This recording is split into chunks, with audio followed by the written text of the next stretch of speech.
Hey, good afternoon, everybody, and welcome to the Brickfield at Commonwealth Stadium. I'm Morley Scott, and I am extremely lucky and honored to be sitting next to these three gentlemen here, three gentlemen who we're going to honor tomorrow night at the Elks game against the Saskatchewan Roughriders, 8 o'clock tomorrow night. Looks like the weather's going to be fantastic, so make sure you come on out to the ballpark and honor these three guys. Let's introduce. I'm going to introduce them one at a time and ask each one of them a question to start with, just before we kind of get into a group discussion here. So we'll start on the very end with Jim Germany, running back. Texas-born, New Mexico State. You were a second-round pick with the St. Louis Cardinals in the NFL. You played in Edmonton 1977 to 1983, three-time 1,000-yard rusher, 5 Grey Cups, part of the 5-in-a-row team. You hold the record for most rushing TDs in a season with 18, most rushing TDs in a game with 4. Man, you were pretty good. Thank you. It's very humbling just to hear that stuff. I never knew the stats at all, to be honest with you, because I wasn't a stat person. But yeah, when you were talking like that, I went, man, that guy's pretty good. So that's pretty cool. Congratulations on the honor. Tell me about when you heard about it and how it made you feel. When I heard about it, I think I was contacted by Alan Watt, and he basically said, "Hey Jim, you're going to be inducted." And the first thing I thought was, man, I better find my passport. I can't find it. And so I wanted to make sure that I could get my passport so I could come up here. But no, I was elated. And then I contacted my kids, and they say they would come with me. So I was just happy that they had an opportunity to come and see where I played. Excellent. It's Jim Germany. Beside Jim, Joe Hollimon, defensive back.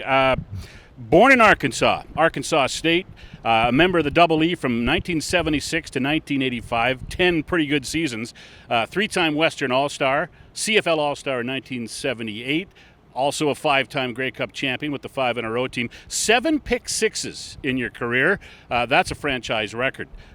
Congratulations on the honor. Joe, just tell me about your thoughts on being named to the Elks Wall of Honor. Well, first of all, I want to say thanks to whomever had the vote. I appreciate that very much. But I thought that this would be an honor that would happen after I was long gone, if it ever happened. Right? After 10 years of being out of the league and it hadn't happened then, I was elated when Alan gave me the call, ecstatic, enthusiastic, proud as I could be, smiling from ear to ear, and it just took me by surprise. Beside me is Ed Jones, who's an Edmontonian now, which is great. Born in New Jersey, went to Rutgers, drafted by Dallas, played with Buffalo in the NFL. Then you came north, so you worked your way into the cold. You went from Dallas to Buffalo to Edmonton, so you did it the right way. 76 to 84 with Edmonton, also a member of the 5-in-a-row Grey Cup team. 3 INT game, 2 of them run back for a touchdown in the game against Hamilton in 1980. 4-time West Division All-Star, 3-time CFL All-Star, and as I mentioned now, making your home in Edmonton. What's it like? You've probably seen a few guys go up on the wall in your time in Edmonton since you retired. What's it like now that the honors come to you? Well, I'm very appreciative of the honor. Just like the other 2 guys, it's been quite a while, and we thought people forgot about us because it's been 30, 40 years since we played. Most of the people in the stands who probably attend the game would have to be at least 55 years old to remember and seeing us play football out here. I was ecstatic, though. I like Jim and Joe here, called my family, let them know they were all very happy. Called some other people that I probably wasn't supposed to tell right away. But I thought it was kind of strange when Alan called me and asked me for contact information on Joe and Germ. And he said, well, they're going to do some interviews, and we'd like you to do an interview too. And I said, okay. So he gave me a date and a time. The day came. He calls me a half hour before the time and then tells me I'm being inducted into the Wall of Honor here with Joe and Germ. And it's great that I can go in with 2 of my teammates who were great players, great friends. I'll love them forever. I was saying, watching you guys kibitz and talk back over behind we got started here today, we should have been broadcasting that because that was highly entertaining. Some good stories that we probably can't share in that one. Let's go to Jim. Jim, what's it like to go in up on the Wall of Honor with these 2 guys? Well, I'll tell you what, they were my favorite friends on defense because, as you said, we talk trash between us. And so, it's very motivating to make sure that you play a good game where they say, you know what, Jeremy, you played a good game. Okay, so I played to hear their input, whether I played a good game or not. I want to ask all three of you, and we'll start with Joe since you got the mic now, or Jim, sorry, since you have the mic now.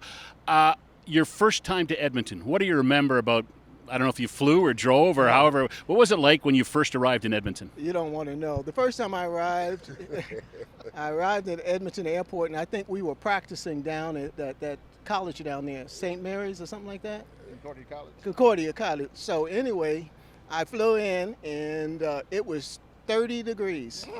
And I had just came from New Mexico where it was 110. So my first thoughts were, how do I get out We're of talking here? 30 degrees Fahrenheit here, right? Yeah. So I'm thinking, oh man, it's too cold. And so I went, wow. So when I did get to training camp, I was like running back number 18 or 19. So my ego got involved. I'm like, do they know who I am, 18 or 19? So I said, you know what, I'm going to get in shape. I'm going to run after practice. But first of all, let me get a long sleeve shirt so I can survive practice. So that was my first thoughts when I arrived to Edmonton. It's pretty cold. And I thought, wow, is this summertime?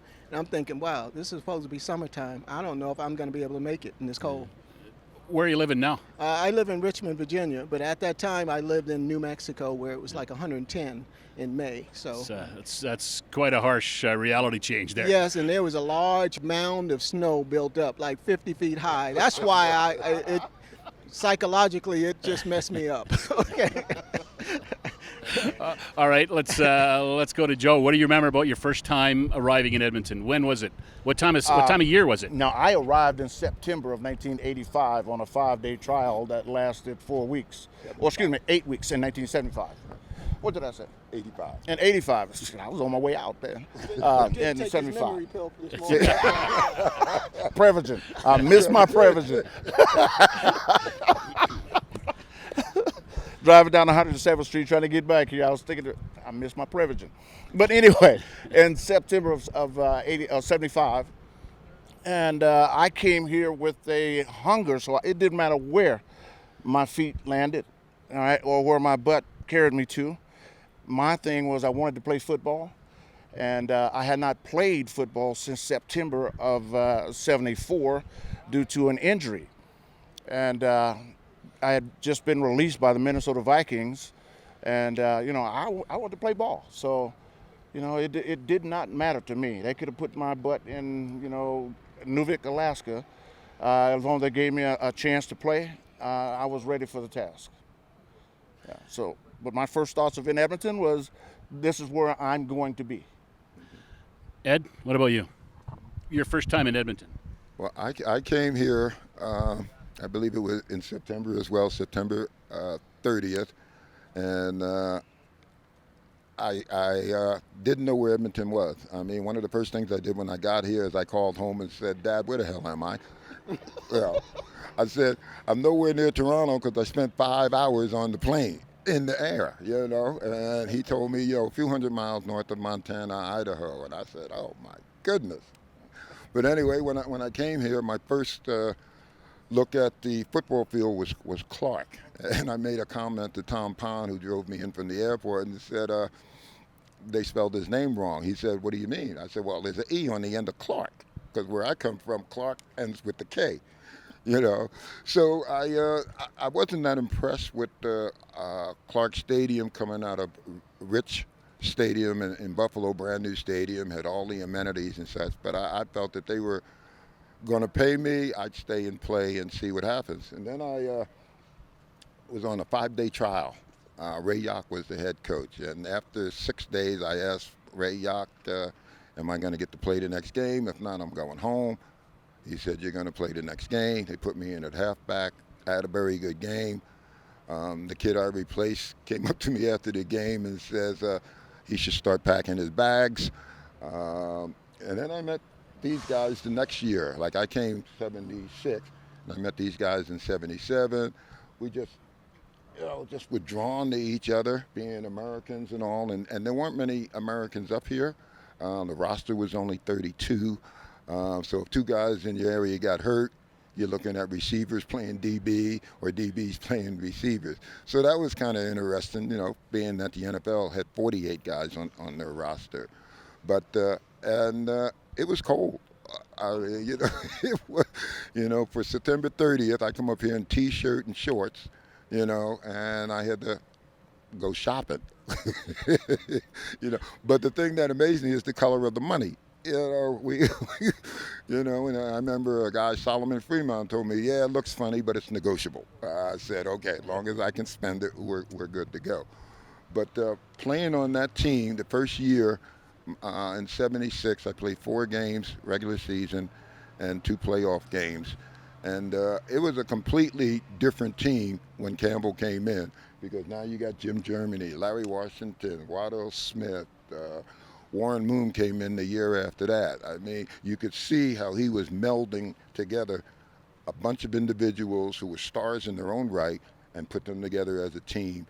And a team that considered each and every member of that team as family. And that's why we stayed together so long, because our parents became family. All those Grey Cups, 6 in a row. The Eskimos flew parents up, and they partied just as hard as the players. So I enjoyed my stay here. I'm still here. I've been here almost 40 years. Well, more than 40 years now. I forgot how old I was. They flew your parents up? Gee.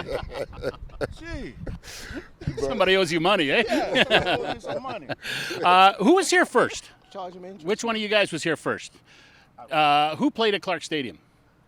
You all played games at Clark Stadium? Okay. What was let's start with you, Jim. What was the move like over? Like, tell me about that, walking into here to play at Commonwealth for the first time.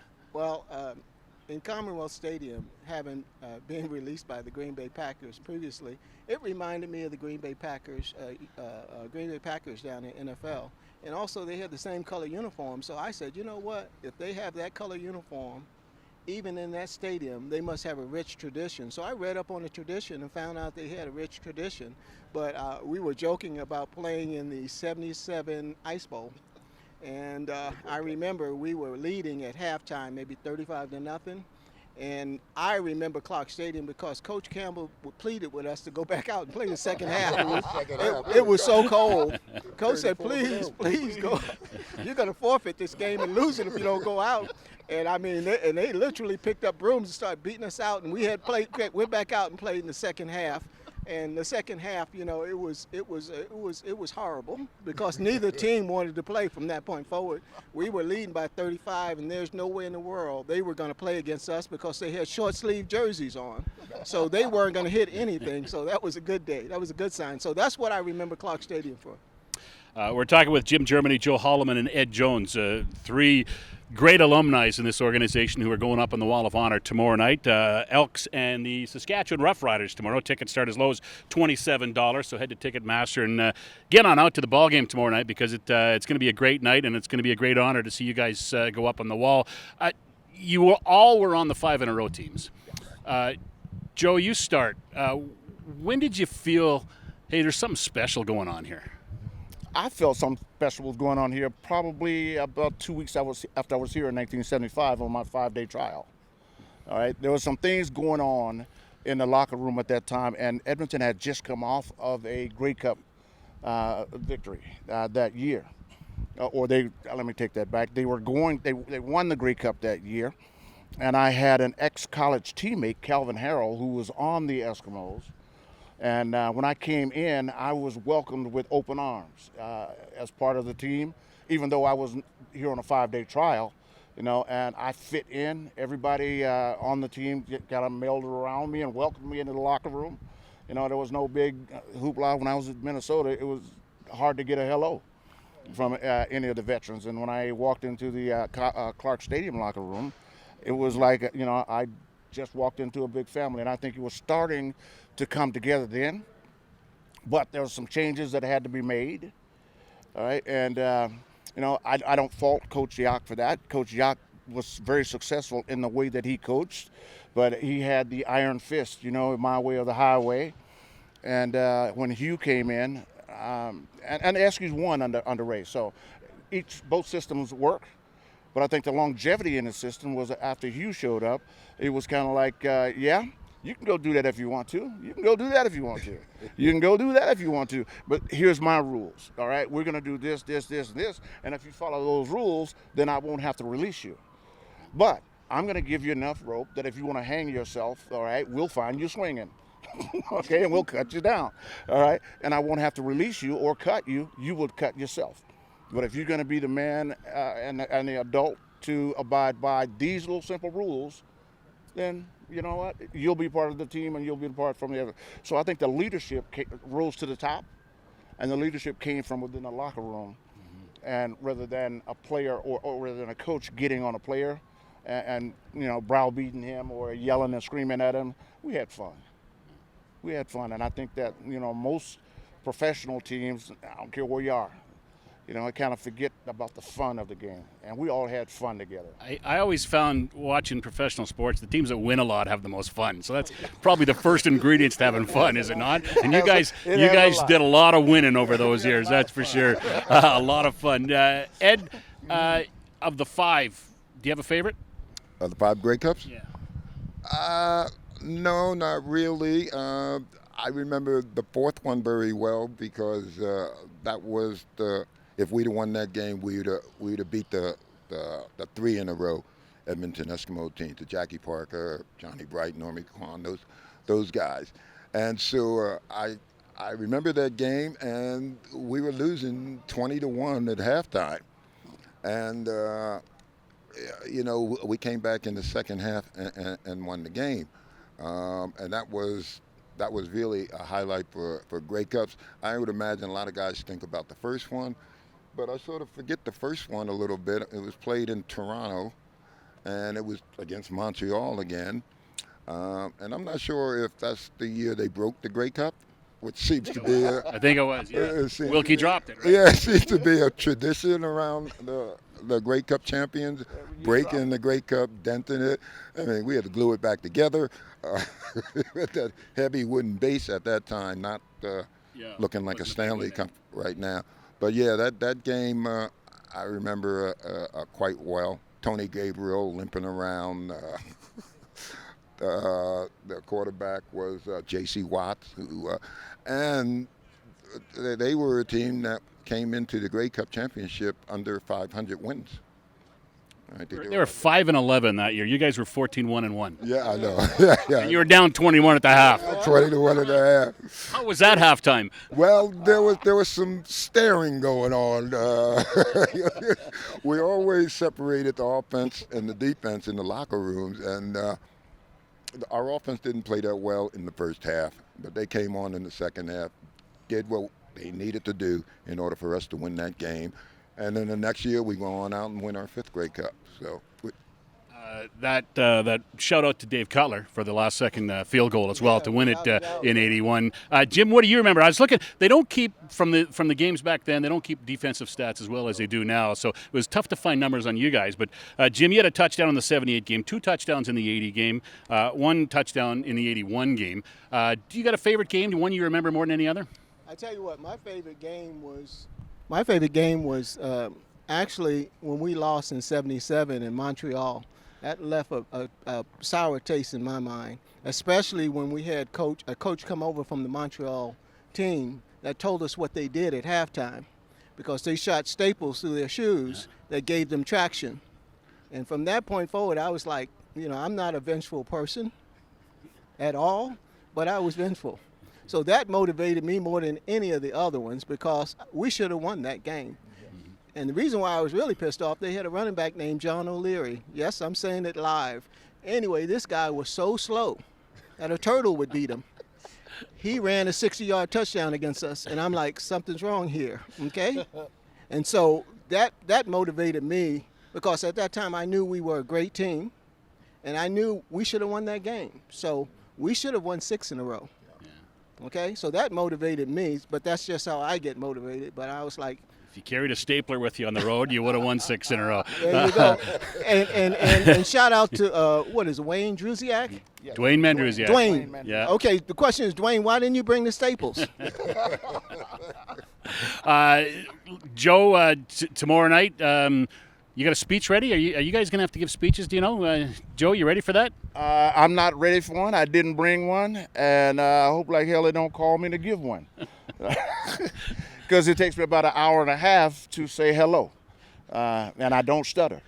So I just said that when I get in front of a microphone, sometimes I can get long-winded. By being in the financial services business and leading seminars for the last 34. Did I say that?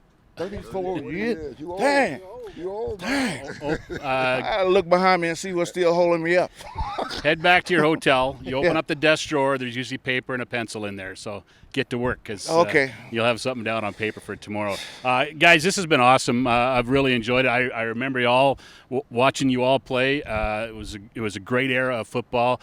You were three really. Yes, I'm old enough. If that's what you're going to ask me, yeah. You were three such very important parts of those teams. I didn't know they showed games in kindergarten. I appreciate that. Thank you. That's nice. That was part of the show and tell.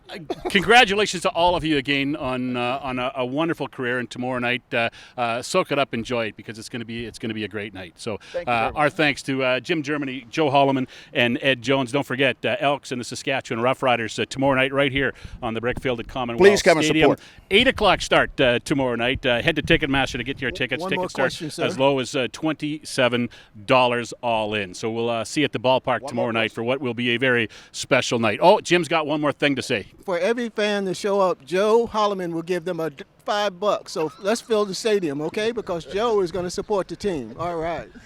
So you have to go to the ATM machine in the lobby of the hotel now as well. Everyone that buys a ticket after 8 p.m. The chattering's probably going to go on for a long time here, but we'll say goodbye to you guys. Thanks so much for joining us. Appreciate it, and we'll see you tomorrow night at the football game. Be blessed, stay strong. That was awesome, guys. Thank you very much. All right, absolutely. Terrific. Thanks, Jim. That was This is terrific. yours, man. Yeah.